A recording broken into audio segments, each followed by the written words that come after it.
मैं इंस्टीट्यूट में गया, उन्होंने बताया कि इतने डिग्री पे सन होता है, लॉन्गिट्यूड इतने लैटिट्यूड में। मैं कहने लगा यार ये पल्ले पड़ेगा नहीं पड़ेगा है क्या। बाकी सब चीज़ों के लिए आप एक्सपर्ट के पास जाओगे, तो पूजा पाठ को करने के लिए एस्ट्रोलॉजर या संत जो भी इस फील्ड का माहिर है उससे पूछिए। दो लोगों को लोग समझ नहीं पाते। एक होता है पंडित, हाँ, जो पूजा करता है, हाँ, एक होता है कर्मकांडी, एक है एस्ट्रोलॉजर। हाँ, जो एस्ट्रोलॉजर है वो आपके कर्मों का ही मार्गदर्शक है। बिल्कुल, वो आपके कर्मों का मार्गदर्शन करेगा और उस पर चलकर आपका भाग्य बनेगा। जैसे अभी आपने कहा कि एस्ट्रोलॉजर को पास लोग टटपुंजियों के पास चले जाते हैं। प्रॉब्लम ये भी है ना कि दो मतलब डर और लालच का धंधा है। पहले तो लोग ये समझे कि सिर्फ पीला कुर्ता और धोती पहनने वाला और टीका लगाने वाला आदमी पंडित नहीं होता। आप 20 साल की उम्र में आके अगर अपने काल सर्प योग की पूजा करा रहे हो या पितृदोष की पूजा करा रहे हो तो 20 साल तो खत्म हो गए ना। बिल्कुल।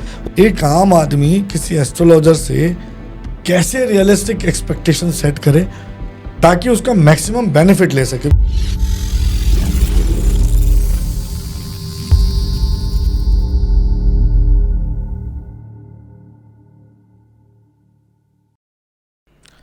नमस्कार दोस्तों, आपका एक बार फिर स्वागत है द रियल अनटोल्ड स्टोरीज में। ये पॉडकास्ट उस पहले पॉडकास्ट का दूसरा हिस्सा है जिसमें हमारे साथ हम विटनेस हुए हैं एक ऐसे गेस्ट के साथ बैठ के जो कि हमारा मतलब सौभाग्य है। और मैं आप लोगों को भी यकीन के साथ ये बात पूरे यकीन से कह सकता हूँ कि अगर आपने इनसे जुड़े या इनसे मिले होंगे या इनको फॉलो किया होगा तो आपको ज़िंदगी में किसी और को फॉलो करने की ज़रूरत नहीं है। बीइंग एस्ट्रोलॉजर मैं ये बात ऑन कैमरा बोल रहा हूँ क्योंकि ये बहुत अनुभवी इंसान है और इनको बहुत अच्छी नॉलेज है। हमारे गेस्ट जो हमारे साथ लास्ट एपिसोड से जुड़े हुए हैं, एक एस्ट्रोलॉजर, एक मेंटोर और सबसे ऊपर एक बहुत अच्छे इंसान सचिन पंडित जी। सर आपका एक बार फिर वेलकम है बहुत बहुत धन्यवाद इस पॉडकास्ट में। आपके साथ सर मज़ा आ गया। मैं अभी ऑफ कैमरा भी ये कह रहा था कि जब हमने पहला एपिसोड किया था वो भी बहुत मज़ेदार था और मुझे पूरा विश्वास है दूसरा उससे भी ज़्यादा मज़ेदार होने वाला है। बिल्कुल सर, बिल्कुल। तो सर हम बात कर रहे थे, आप अपना एक पैरानॉर्मल अनुभव शेयर कर रहे थे व्यक्तिगत कि कैसे आप रजौरी गार्डन में अपने प्यार के दिनों में यहाँ पर एक आपने रूम लिया, ढूंढा, किराए पे लिया और क्या वो अनुभव था। थोड़ा सा आप उस पर दोबारा से प्रकाश डाल दीजिए। किराए का घर लिया, अब उस पर जब रात में सोए तो 2-3 रातों तक वो प्रक्रिया रही, लेकिन वो होता है ना कि हल्की हल्की चीज़ें होती हैं। कई बार आदमी को लगता है अपनी थकान है या वहम है, लेकिन वहम रोज़ नहीं हो सकता। रोज़ नहीं हो सकता, ठीक है। तो मतलब वो 3-4 डेज़ के बाद जब आपको किसी ने पकड़ लिया और कोई चीज़ दिख भी नहीं रही है और आपको भागना भी है और आप अपने पैर बिस्तर से नीचे नहीं, बेड से नीचे नहीं रख पा रहे हो, किसी ने ऐसे पकड़ा हुआ टाइट, तो उस समय पे मतलब अब जाहिर सी बात है डर तो लगता ही है। बिल्कुल सही बात है। तो किसी तरीके से जो अपनी थोड़ी बहुत विद्याएं थी, जो थोड़ा बहुत उस चीज़ को करके वो रात वहाँ से बच के निकले जी। और सुबह ही जैसे ही होता है ना, बंदा 4 बजे के आसपास ही निकल के रोड पे आ गया, भाई अब घर में नहीं जाएंगे। फिर अपने गुरुओं से सलाह मशवरा किया, जी क्या है क्या नहीं। तो उन्होंने वो बोला कि आप जाके पूछना, आसपास से पूछो कि कुछ तो है। तो रियल स्टोरी वहीं से पता चल जाएगी। और मतलब भाई ओनर है, ओनर को भी पता होना चाहिए। ऑनर क्यों बताएगा? ऑनर क्यों बताएगा? ठीक है, उसको तो घर किराए पे देना था, स्टूडेंट टाइप के बच्चा उसने दे दिया। ठीक बात है।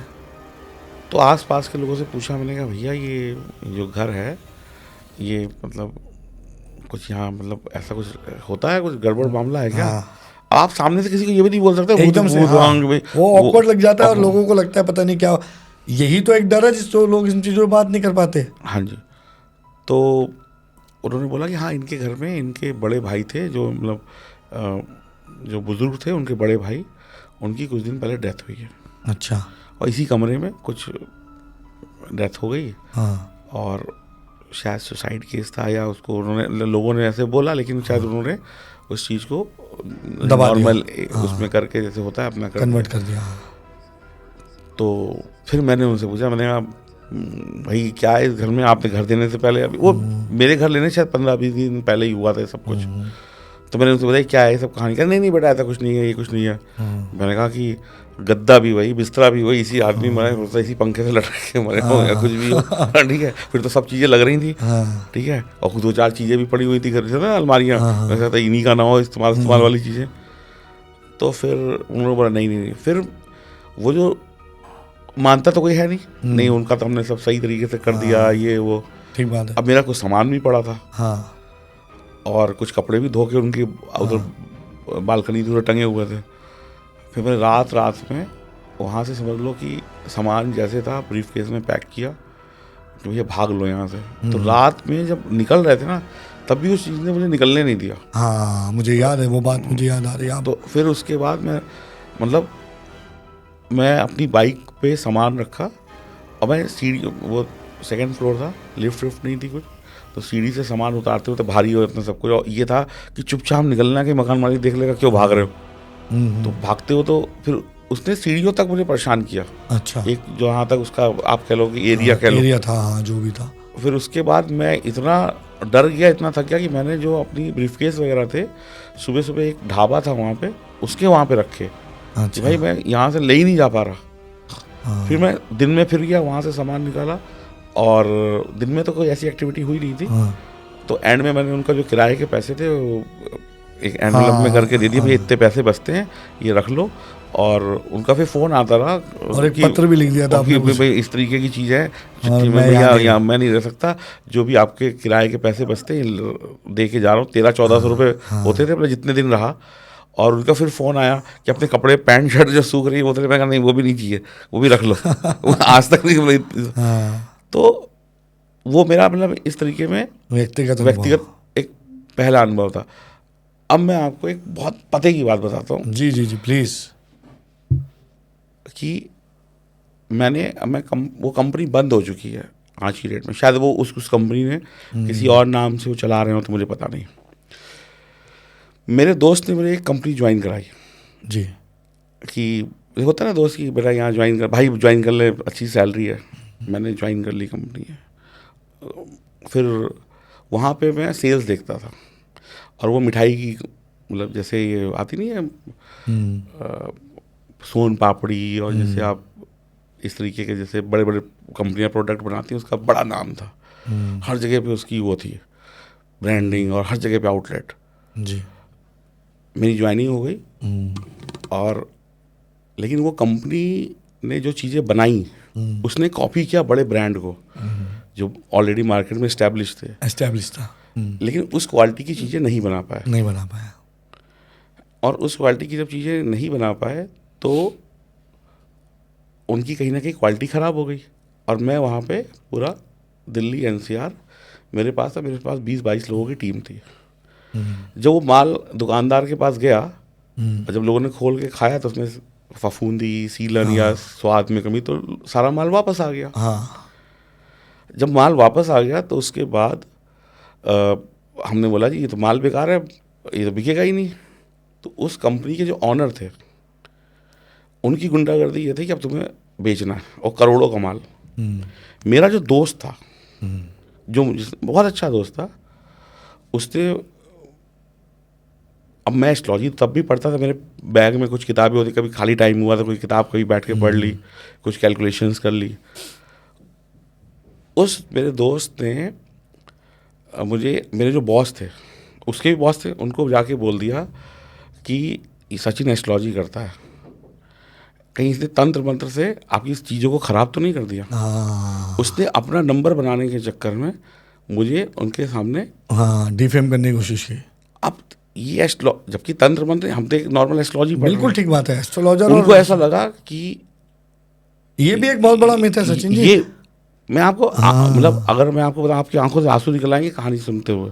अच्छा, मैंने जॉब छोड़ दी, और मैंने कहा ये माल नहीं बिकेगा, मेरे को सैलरी भी नहीं मिलेगी, ये घटिया माल कहाँ से बेच पाएंगे। जब मैंने छोड़ी तो मेरी टीम ने भी छोड़ दी। हमने कहा महीने 15 दिन की सैलरी वो तो मिल ही नहीं है, कहीं दूसरी जगह नौकरी ढूंढो जी। तो उन्होंने मुझे, मेरे दोस्त ने उनको बताया कि तो एस्ट्रोलॉजी पढ़ता है, ये करता है, वो करता है, कहीं ऐसा नहीं इन्होंने कुछ कर दिया हो। अब बताओ किसी एस्ट्रोलॉजर क्या फफूंद लगा देगा मिठाई के अंदर। यही ऐसी तो कोई विद्या सीखी थी। कि फफूंदी लगी, या आपकी समोसा है तो उसमें सीलन भर देगा, आपकी पैकेजिंग अच्छी नहीं है तो उसमें मॉइस्चर घुस गया। ठीक बात है। उन्होंने उसको उससे रिलेट कर लिया, और एक दिन मुझे ऑफिस में बुलाया और बोले कि आ जाओ, सब कुछ ठीक हो गया, सॉर्ट आउट हो गया है, ओखला फैक्ट्री में और सेकंड थर्ड फ्लोर पे। और मेरे दोस्त ने मुझसे ये कहा कि सचिन 15 मिनट है तेरे पास, बच के भाग सकता है तो भाग जा। मतलब ये जो एस्ट्रोलॉजी सीखी है इसका कुछ जुर्माना भी भुगता है हमने। हाँ बिल्कुल सर, कीमत दंड। अदा, कई बार कीमत अदा करनी पड़ती है। मेरे पास भी ऐसा है कि मैंने उसको बोला कि मैं क्यों भाग जाऊँ, सारे लोग गेट से बाहर जा रहे हैं, जब मैं जाने लगा तो मुझे गार्ड ने रोक लिया। अब मैं आपको यहाँ पे एस्ट्रोलॉजी का चमत्कार बताऊंगा। और उन्होंने मुझे सेकंड फ्लोर पे बैठा लिया, बोले कि दिखाओ क्या पढ़ते हो। मैंने कहा ये तो सिंपल सी कोई उस वक्त बैग में कोई किताब ऐसे रखी रहती थी। कहते ये एस्ट्रोलॉजी है, तंत्र मंत्र भूत प्रेत वाला काम होता है। तो उन्होंने ये तुमने ये सब तो गलत चीज़ है, ये सब तो क्यों कर रहे हो, ये फला ढिकड़ा। और बोले बुरी ना आदमी अब्यूजिंग गाली वाली देनी शुरू कर दी। तो कहते कि हम आपको, मतलब ये नौबत आ गई कि 8-10 लोग बैठ के मुझे मारने वाले थे जान से। उनको ये लगा कि इस करोड़ों के नुकसान में मेरा हाल है। उस मेरे दोस्त ने ऐसे कान भरे, दोस्त ने और मैं भाग, मतलब मेरे पास कुछ भागने में, मतलब अब फंस गया। मैं कहूँ कि यार मैं तो सिंपल सी एस्ट्रोलॉजी पढ़ रहा हूँ और जॉब कर रहा हूँ। तो उन्होंने बोला कि ये करो, वो जो भी बताओ, कैसे क्या कैसे नहीं, ये सब क्या होता है कैसे नहीं होता। उनके कुछ बैड अनुभव रहे होंगे एस्ट्रोलॉजर्स के साथ। तो उन्होंने जैसे डंडे वंडे जो सब कुछ होते हैं सब निकाल लिए मारने के लिए। तो मैंने उनको बोला 2 मिनट का समय दीजिए। कहते तुम्हें मार के भेजेंगे, जिंदा तो नहीं जाओगे। मतलब मुझे समझ में नहीं आया कि उस मेरे दोस्त ने बोला क्या था, तो मुझे पता ही नहीं, वो तो था ही नहीं वहाँ पे। तो उस समय उन्होंने बोला कि अपने फादर को फ़ोन लगाओ। मैंने फादर की जगह अपने गुरु को फ़ोन लगाया। मेरे फादर तो नॉर्मल इंसान, वो क्या करेंगे, वो ऑर्डर जाते। ठीक बात है। मैंने अपने गुरु को फ़ोन लगाया। मैं गुरु जी ऐसे ऐसे फंस गया। अब मेरा क्या है, मैं तो एस्ट्रोलॉजी सीखता हूँ। हाँ। ये लोग पता नहीं क्या कह रहे हैं, इनका कुछ अनुभव रहा होगा। तो जब वो मारने के लिए आए थे ना, तो गुरु की जो शक्ति थी ना, जो उनका जो आशीर्वाद था, आप यकीन, इसको लोग झूठ मानेंगे, लोग 90% कहेंगे फेक कहानी है। नहीं सर, मैं बता रहा हूँ। वहाँ से सेकंड फ्लोर से अपनी बाइक तक मैं कैसे आया मुझे भी नहीं पता। अच्छा सर, ये स्टोरी से मेरी वाइफ को या 1-2 लोगों को पता है लाइफ में, और उस लड़के को पता है, और वो 4 लोग जो थे उस रूम में उनको पता होगी।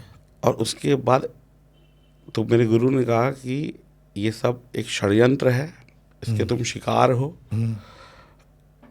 जो तुम्हारा दोस्त है उसको अपने नंबर बनाने के लिए तुम्हारी एस्ट्रोलॉजी को उसने प्रयोग करके तुम्हें बुरा इंसान बना दिया 4 लोगों के सामने।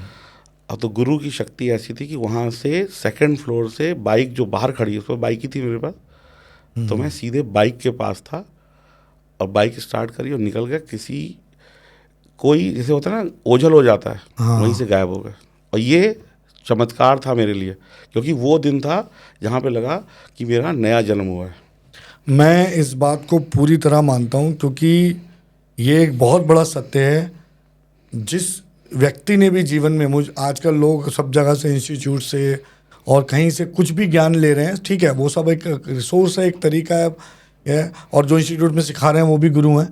लेकिन जो हम लोगों ने गुरु दीक्षाएं सिद्ध गुरुओं से जो हमने सीखा है, या जिन लोगों ने ज़िंदगी में, वो गुरु होते थे जिनके लिए पैसा कोई मैटर नहीं था। सिखा रहे हैं तो सुन रहे हैं कि तुम्हें सिखाएंगे और नहीं सिखाएंगे।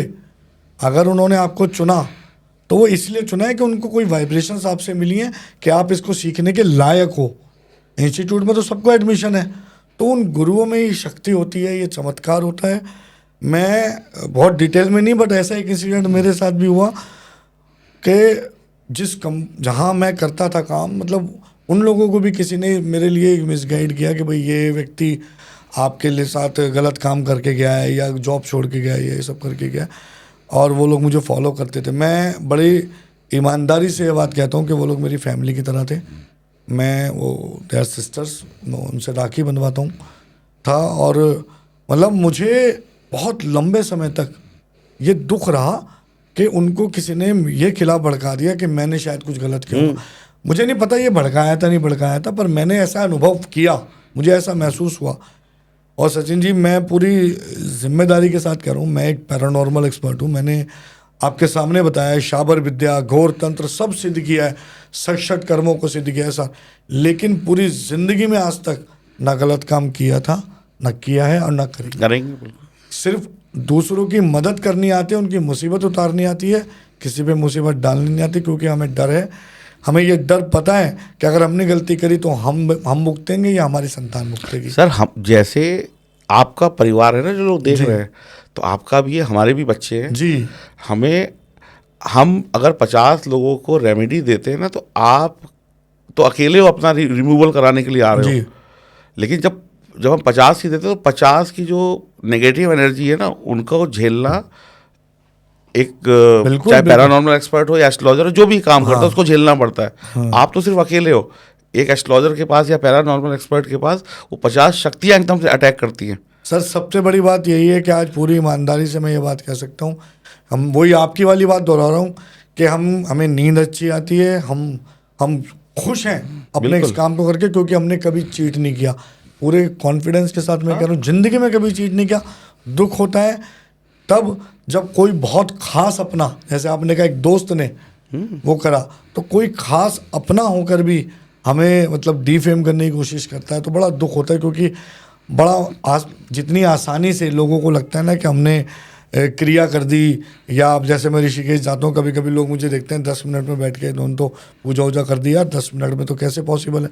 लेकिन हमें उन 10 मिनट की पूजा के लिए 10 साल 20 साल सिद्धियाँ की हैं सर, ऐसे एक्सपीरियंस किए हैं। मैं आज आपको एक बताऊँ, मैंने शमशान में जब रातें गुजारी है ना सर, जिस उम्र में, आज की कोई उम्र में अपने पसंदीदा शमशान के अंदर रात के 2 घंटे भी बिताते 12 बजे के बाद, तो मैं मान जाऊँ। हाँ सर, हम वो सिद्धियां करके आए हैं, गुरुओं की दीक्षाएं लेके आए हैं, और ये वचन लेके आए हैं कि जिंदगी भर भला करेंगे। सर, लोगों के लिए कहना बहुत आसान है, एस्ट्रोलॉजी हो या पैरानॉर्मल, जो भी एक्सपर्ट लोग हैं, कोई भी साइंस हो, ये इतनी मुश्किल है, इतनी कठिन है और खतरनाक भी है। खतरनाक भी है। आप अपनी मुसीबत से खुद तो जीत नहीं पा रहे। ठीक बात है। हाँ, इतनी ताकत है, खुद जीत लो, खुद जीत लो। किताबें ऐसा थोड़ा ना कि हम ही को परमिशन है सीखने की, आप भी ले आओ, बाजार में अवेलेबल है। जब आपकी कोई हेल्प करता है ना, तो आप ये सोचो वो कितना बोझ उसके सर पे आता है। कभी कभी मुझे लगता है बड़ा रिगार्डलेस जॉब है। हाँ, कभी कभी लगता है, जेन्युइनली बोल रहा हूँ मैं, आज पहली बार किसी एपिसोड में मैंने ये बात बोली है कि कभी कभी लगता है कि बड़ा रिगार्डलेस जॉब है। नहीं, बिल्कुल सही है। लोगों को कद्र नहीं है, केयर नहीं है, लोगों को लगता है सब ऐसा ही है, आसानी से हो जाता है। पूरे 365 दिन पढ़ने के बाद एग्जाम देने के लिए 3 ही घंटे मिलते हैं। 3 ही घंटे मिलते हैं। ऐसा थोड़ा 365 दिन 3 दिन का एग्जाम होता है कोई। तो ऐसे ही सालों की जो ज्ञान एकत्र करने में, और उसका सालों लगते हैं, लेकिन किसी का सोल्यूशन देने में अगर 3 मिनट लगते हैं तो उसके पीछे 30 साल की जर्नी भी है। मैं तो सर देख रहा हूँ आजकल 2-2 साल 5-5 साल के नॉलेज वालों ने पीछे नाम के अपने पता नहीं क्या क्या लगा लिया है, और वो बस हर तीसरी रील के बाद वो कोई प्रोडक्ट बेचते नजर आ रहे हैं। देखो सर, धंधा है, चलेगा। अब देखो लोग कई मैं किसी का नाम नहीं लूँगा, लोग प्रिडिक्शंस कर रहे हैं ये होगा और वो होगा, और बाद में वो नहीं हुआ तो अरे यार तुम हमें सीरियसली क्यों ले रहे हो। हाँ, देखो सर, मैं बहुत सी जैसे स्कूल में पढ़ोगे हाँ, वैसे ही आपको ज्ञान मिलेगा। और मैं इतना जिम्मेदारी के साथ कह सकता हूँ कि एस्ट्रोलॉजी बिना ईश्वर की मर्जी के तो कुछ भी नहीं होता। हाँ, और सही गुरु के गाइडेंस के अलावा आप नहीं सीख सकते। नहीं सीख सकते। कितनी किताबें पढ़ लो, चाहे कितने भी इंस्टीट्यूट चले जाओ। एक गुरु जी थे हमारे, मैं उनसे लाइफ में मेरे गुरु ने उनकी कहानी सुनाई थी, मैं आपको बताता हूँ। वो इलाहाबाद के थे, जहाँ भी संगम लगा था। वो बहुत, आज तो शायद वो है नहीं इस दुनिया में। तो वो बैंक में थे उस समय, मैनेजर या कुछ अच्छी पोस्ट पे, तो गंगा संगम के वो मॉर्निंग वॉक कर, जो लेटे हुए हनुमान जी है ना, उसकी वहीं पे इधर उधर मॉर्निंग वॉक करते थे। तो उनको एक बाबा मिले, उन्होंने बोला कि कुछ दे, ऐसे बाबा मांग लेते हैं। तो उन्होंने 10 रुपये का नोट जेब में देखा, 10 का नोट था, दे दिया। उस समय 10 के नोट की वैल्यू थी। बाबा जी फिर वो इधर से उधर 1-2 किलोमीटर का चक्कर लगा के आए, फिर वो बाबा जी मिले।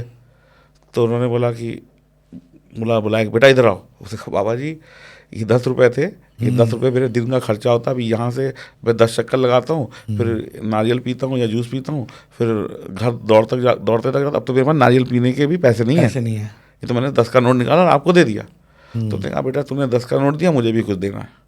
तो मैंने कहा दे दो। तो उन्होंने कहा कि कोई प्रसाद उसाद दे। तो उन्होंने कहते कि सिर्फ मेरे सर पे हाथ फेर दिया कि आशीर्वाद ले ले।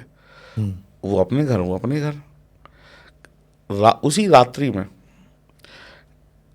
कहते कि मेरे सामने साक्षात सरस्वती प्रकट हुई। अच्छा। और वो बैंक में काम करने वाले कर्मचारी, और रात्रि में उन्होंने पूरी पामिस्ट्री सीख ली, बहुत तरह की, पूरी एक रात में। जो भी वो एक रात में 15, तो कहते वो गुरु प्लस माँ सरस्वती के दर्शन हुए। और उसके बाद उन्होंने इतना काम किया समाज में, लोगों के इतने हाथ देखे, बाकी बैंक की नौकरी छूट गई। तो कोई कॉलेज नहीं गए, कोई टीचर नहीं था, लेकिन एक गुरु था जिसके पास बहुत बड़ा ज्ञान था, जो ढूंढ रहा था एक अच्छा चेला, एक अच्छा शिष्य। ना जाने कितने दिनों से वो वहीं पर खड़े होंगे, कहाँ कहाँ गए होंगे। उस दिन वो मिले, 10 रुपये का नोट तो एक बहाना था, वो वाइब्रेशंस को चेक करना, आशीर्वाद दिया, और उसके बाद वो सीखे। तो वो कहते मैंने कहीं से नहीं सीखा, और मुझे जब मैं करने लगा तो अपने आप पता चल गया कि कौन सी रेखा क्या बोलती है। और सच्चाई है, ये कहावत बहुत यथार्थ है कि गुरु गोविंद दोनों खड़े, काके लागू पाए, बलिहारी गुरु आपने गोविंद दियो मिलाए। ये बहुत बड़ा सत्य है। तो मैं आपको एक और पैरानॉर्मल की बताता जो, हाँ सर, अभी आप ऑफ कैमरा बता रहे थे वो रेलवे का सर एक, अब मेरा बचपन तो रेलवे में ही, मेरे फादर रेलवे में थे। जी।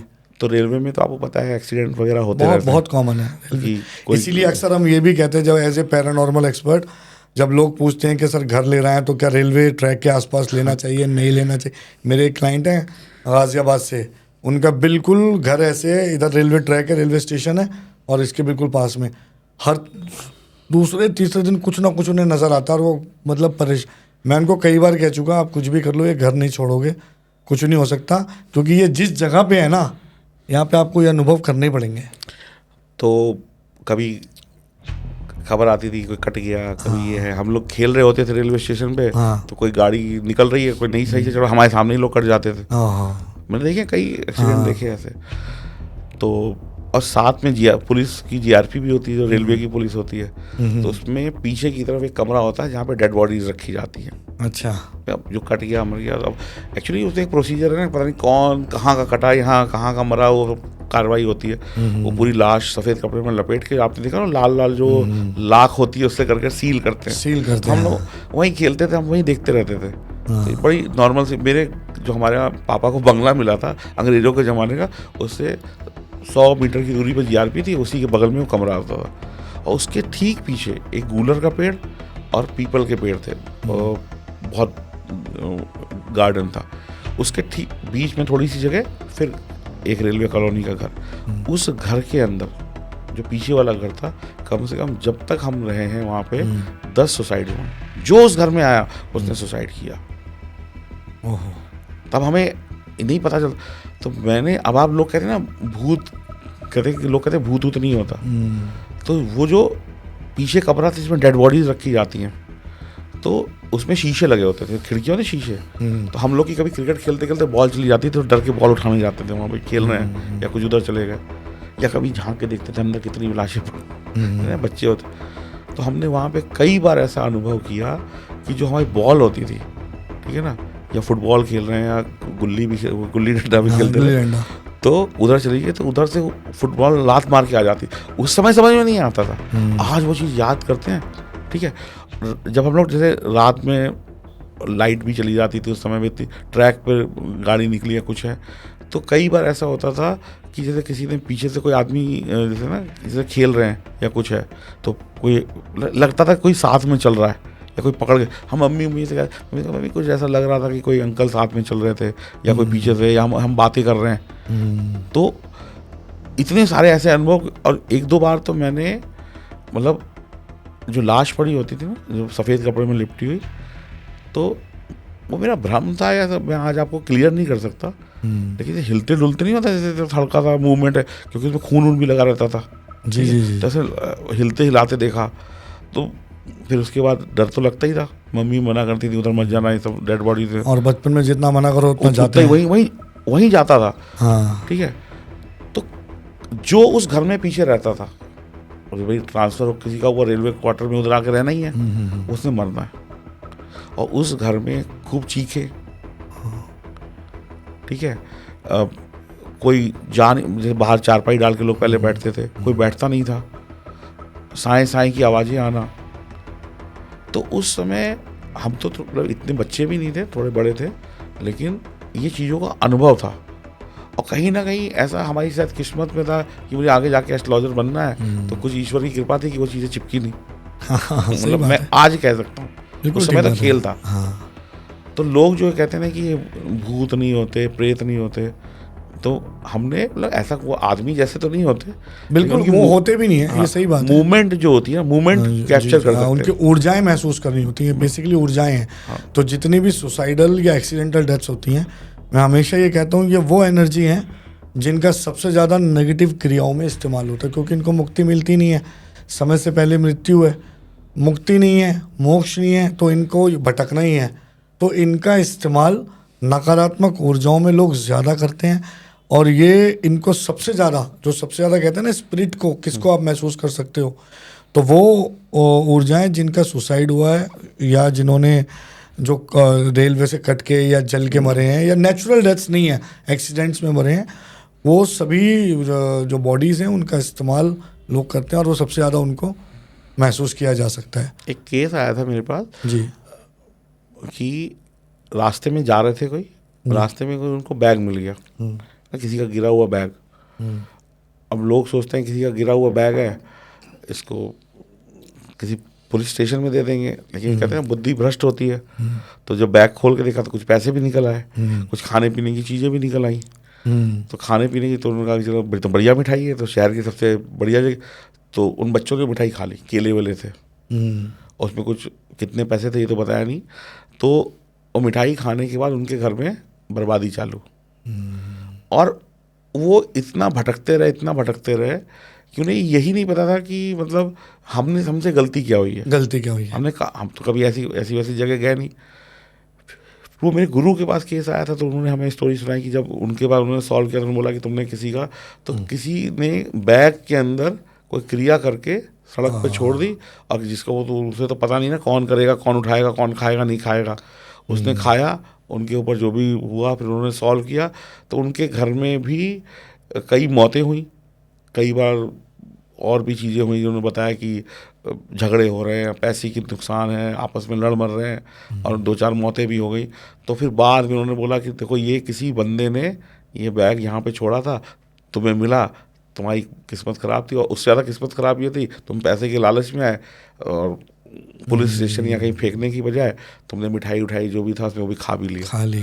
तो ऐसे भी लोगों को राह चलते कई बार चीज़ें मिल जाती हैं ना, लोग सोचते हैं कि चलो भैया, इसे कहते हैं कच्चा लालच। तो जब कच्चा लालच, हमारे फादर ये बात बोलते थे कि भाई कच्चा लालच अगर आपने किया जीवन में तो आप हमेशा फंसोगे।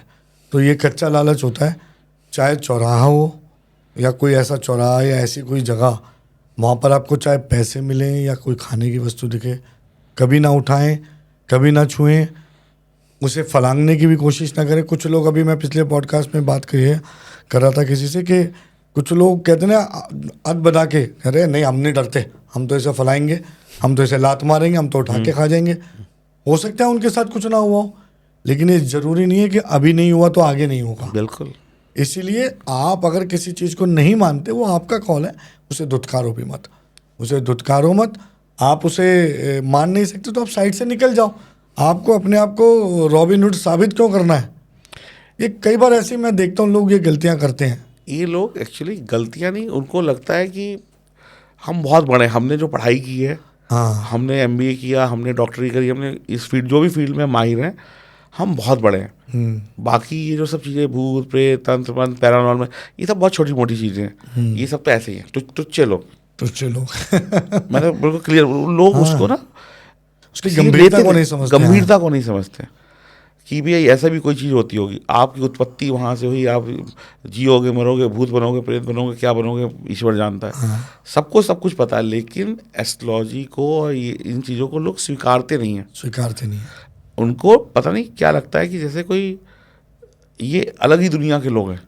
अरे एक बात बताइए, आप पैरानॉर्मल एक्सपर्ट हैं, मेरे को भी 19-20 छोटी मोटी चीज़ें आती हैं, ठीक अरे है सर ठीक है। काफ़ी नॉलेज है तो आपको। अब क्या यही टाइम पड़ा है कि ये भूत प्रेत ले लेके लोगों तक छोड़ने का काम रह गया? हलवा है कि बस बनाया खाया और खा लिया। सर जितनी, और मैं आजकल देख रहा हूँ सोशल मीडिया पे जो इसकी बात हो रही है ना, मतलब लोगों ने इसको इतनी फैंटेसी बना लिया है, इतना मनोरंजन बना लिया है, और इतनी आसानी से कोई भी बात कर देते हैं। कोई वशीकरण की बात कर रहा है, अरे क्या वशीकरण, क्या वो घर में आपने सब्जी बनाई है कि सब्जी बनाई वशीकरण हो गया? अरे भाई लोग सालों तपस्या कर रहे हैं, फिल्म देखी और लगा ऐसा वशीकरण होता है। शैतान मूवी आई, गोली वो आटे की गोली या पता नहीं कुछ खिलाया, वो रोबोट बन गई लड़की। नहीं होता भैया, ऐसा वशीकरण नहीं होता, रोबोट नहीं बनता है कोई।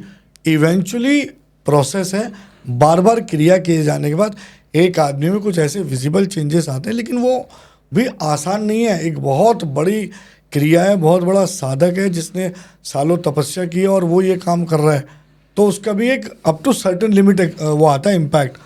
आप लोग सोशल मीडिया, सर वशीकरण, आजकल क्या हो रहा है, पॉडकास्ट देख के लोग फ़ोन करते हैं, अरे सर मुझे वशीकरण कराना है, वशीकरण कर दो। अरे वशीकरण ना हो गया, चावल लाने हैं लाला की दुकान से, ला दो।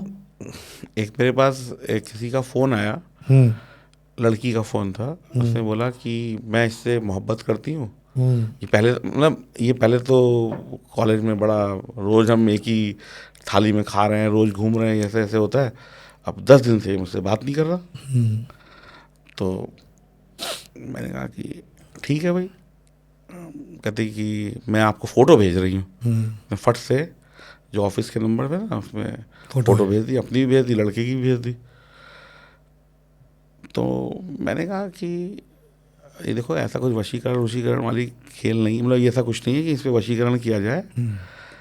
तो पहले तो ये आप ये देखो कि आपकी दोस्ती थी, वो 4 दिन आपने चाय समोसा खा लिया, अब अगले दिन उसको नहीं खा रहा है, तो इसका मतलब है ना कि वो प्यार मोहब्बत करता है आपसे। और आप अपने आप को देखो और उसको देखो। नहीं, मैं कह रहा हूँ करता भी हो सकता है, अब ना करता हूँ। हाँ, अब ना करता तो हूँ ये उसकी व्यक्तिगत चॉइस है।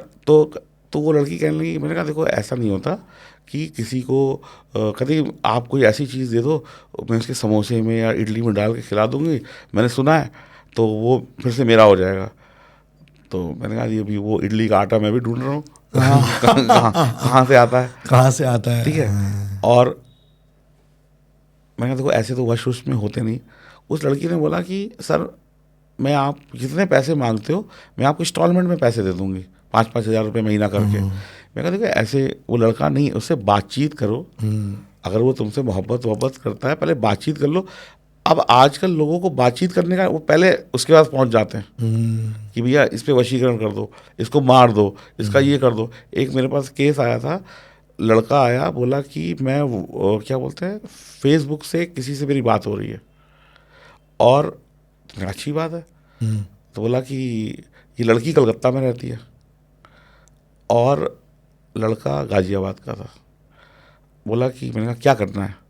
कहता सर अभी मुझे पता चला कि ये लड़की शादीशुदा है, वो लड़का गाजियाबाद, वो कलकत्ता, दोनों मिले नहीं, फेसबुक से वो चैटिंग वैटिंग जो भी होती होगी। अब ये, तो मैंने कहा मैं क्या करूं इसमें? कहता कि आप इसके पति को मार दो। बहुत तरह की गजब। और हैं 2-4 लोग मारने वाले, तो फिर एक एक ही साथ मारा एक ही साथ कहता बच्चा भी है, तो मैंने इसको मार के क्या मिलेगा? कहता वो मेरी हो जाएगी। तो मैंने कहा कि ना हुई तो जाके उससे बातचीत कर। और पहली बात है तो शादीशुदा औरत के चक्कर में क्यों फंसा हुआ? तो बच्चा है, अभी 18-20 साल का है, वो पता नहीं कितने साल की है। तो उसने मुझे सीधा सा जवाब दिया, आता वाता कुछ नहीं है तुमको, खाली दुकान खोल के बैठे हो, ठीक है, और क्योंकि आप वो नहीं कर रहे जो वो कह रहा है। तो पैसा वैसा जितना चाहिए दे देंगे, तुम नहीं करोगे, 36 बैठे हैं। तो मैंने कहा भाई तो 36 के पास चला जा, मैं तो नहीं कर सकता। मैं नहीं कर सकता। अब आप आदमी की सोच देखो।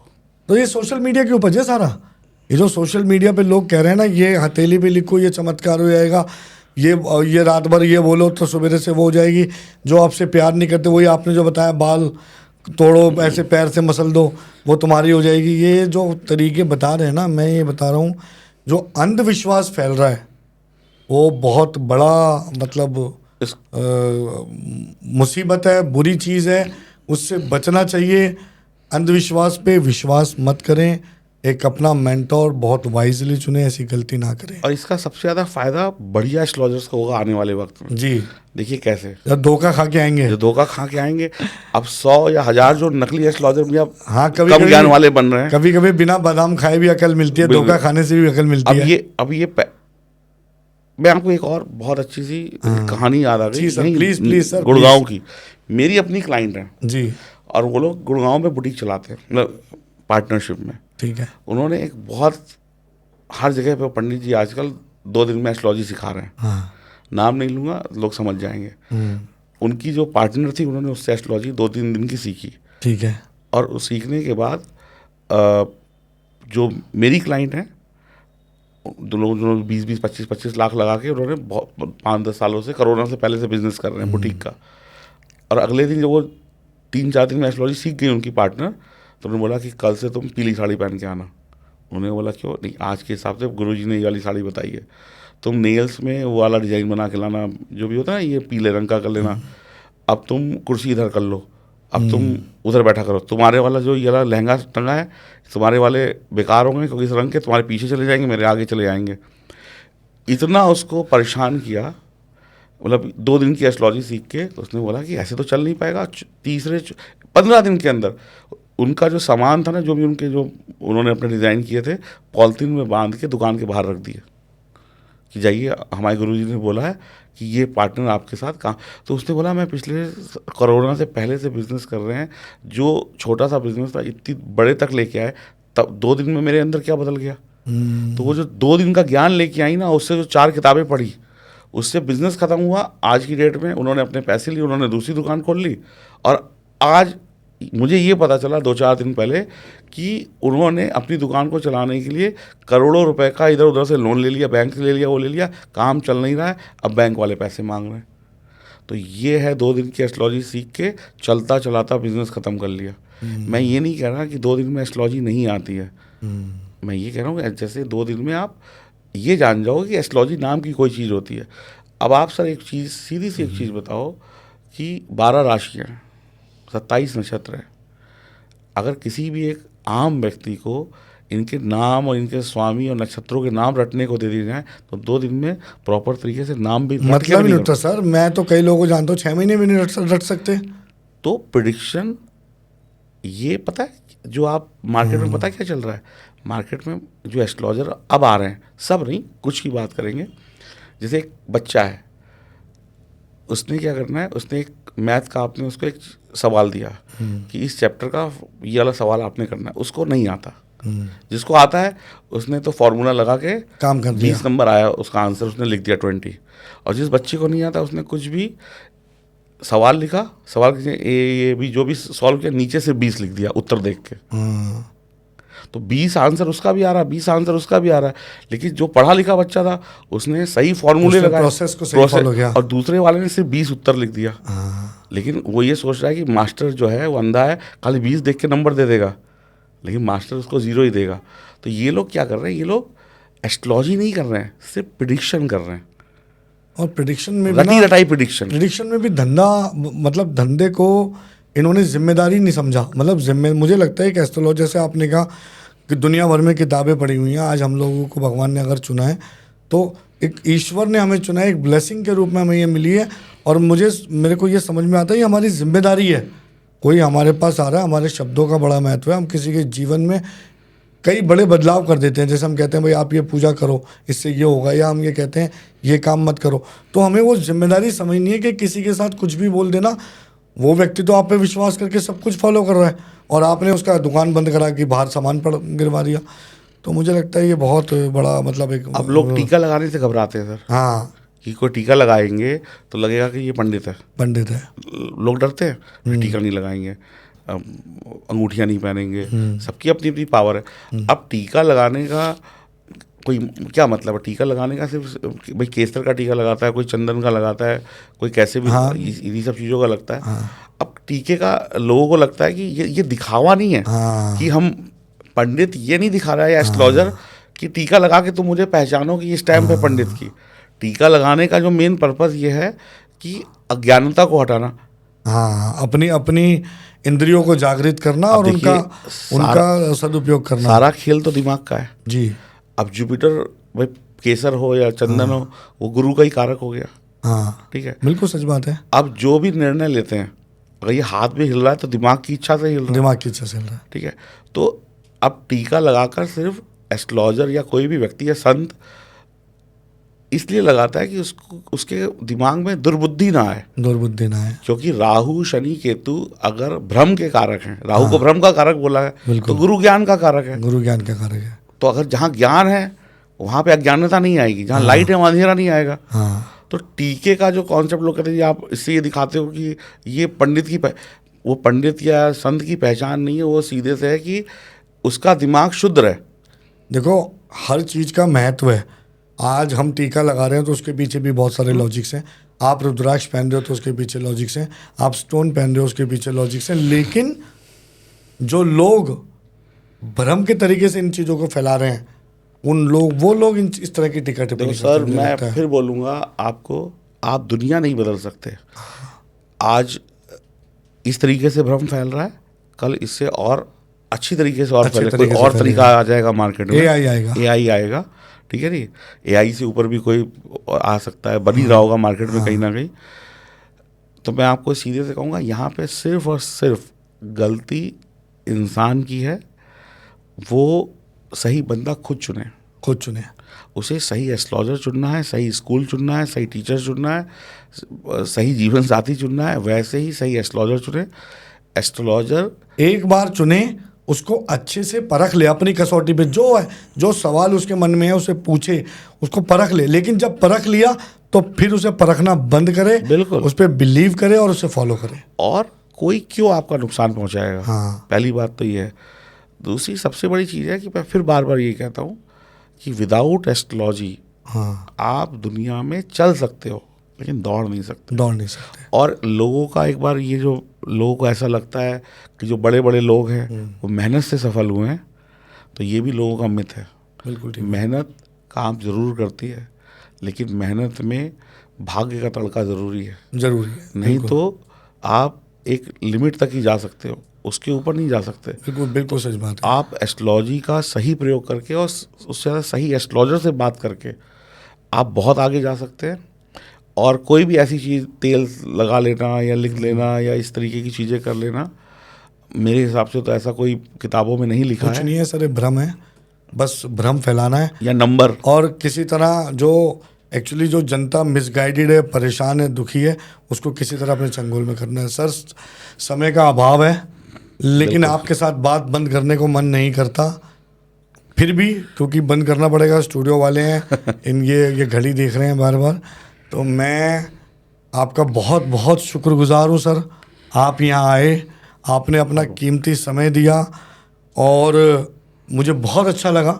मैं खुद इस फील्ड में 25 सालों से हूँ, मैं खुद बहुत सारी प्रैक्टिसेस कर रहा हूँ, लेकिन जब भी हम अपने जैसे किसी ऐसे व्यक्ति से मिलते हैं जिसके पास ज्ञान का भंडार है, तो लगता है कि आज फिर कुछ नया सीखा। मैंने आज फिर आपसे बहुत कुछ नया सीखा है और आपसे मिलकर हर बार अच्छा लगता है। और आगे भी मैं सर से ऑन कैमरा रिक्वेस्ट कर रहा हूँ सर, आगे भी मैं आपको बुलाऊंगा, आप प्लीज़ आइएगा, क्योंकि आपकी मदद से हम लोगों को जितनी भी नॉलेज दे पाएँ। कहते हैं ना कि जब दो लोग नॉलेजेबल लोग डिस्कस करते हैं तब जो मंथन होता है वो अमृत का मंथन होता है, तब अमृत निकलता है।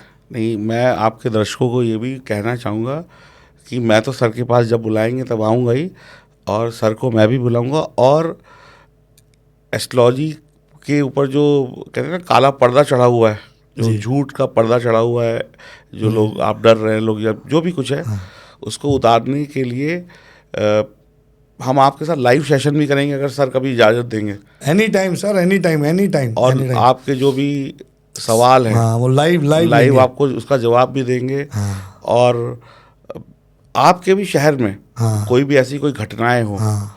पैरानॉर्मल एक्टिविटीज़ हो, तो सर से कांटेक्ट करिए।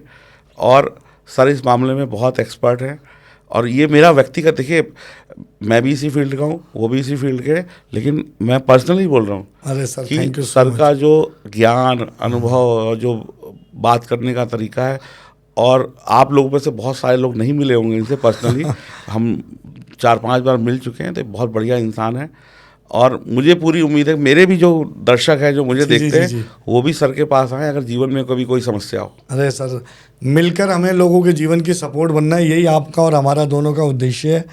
आपका बहुत बहुत सर धन्यवाद, आप आए और आपने अपना कीमती समय दिया। मैं अक्सर हर एपिसोड के एंड में अपने दर्शकों से एक रिक्वेस्ट करता हूँ, आज मैं चाहता हूँ वो रिक्वेस्ट आप हमारे लिए कर दें।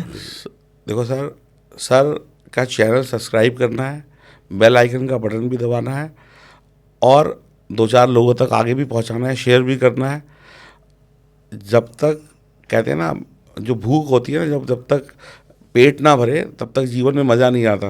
तो जो आप लोग हैं ना, वो जितना हम सर को सब्सक्राइब करोगे, इनकी भी जो जिज्ञासाएं हैं ना, वो और बढ़ेंगी आप तक नया ज्ञान लेके आने की। तो आप बिल्कुल सब्सक्राइब करो, क्योंकि सब्सक्राइब करने से 2 फायदे हैं। जी सर। सब्सक्राइब करने से एक तो आपको सही चीज़ मिल जाएगी घर बैठे बैठे, बिल्कुल ठीक बात है। दूसरा, सर भी मोटिवेट होंगे। बिल्कुल सर, दर्शकों का ही हौसला है सचिन जी, जो हमें नया कंटेंट और बेटर कंटेंट लाने में हमारी मदद कर रहा है। आप कमेंट बॉक्स में लिखो सर के लिए, हाँ, कि जो आपको कौन से क्वेश्चन हो उसका भी जवाब सर पूरी हर सवाल का जवाब हम देने की कोशिश करते हैं, और आगे भी ज़रूर देंगे। आपके मन में जो भी सवाल है, चाहे सर से रिलेटेड है या मुझसे रिलेटेड है, आप सवाल कीजिए।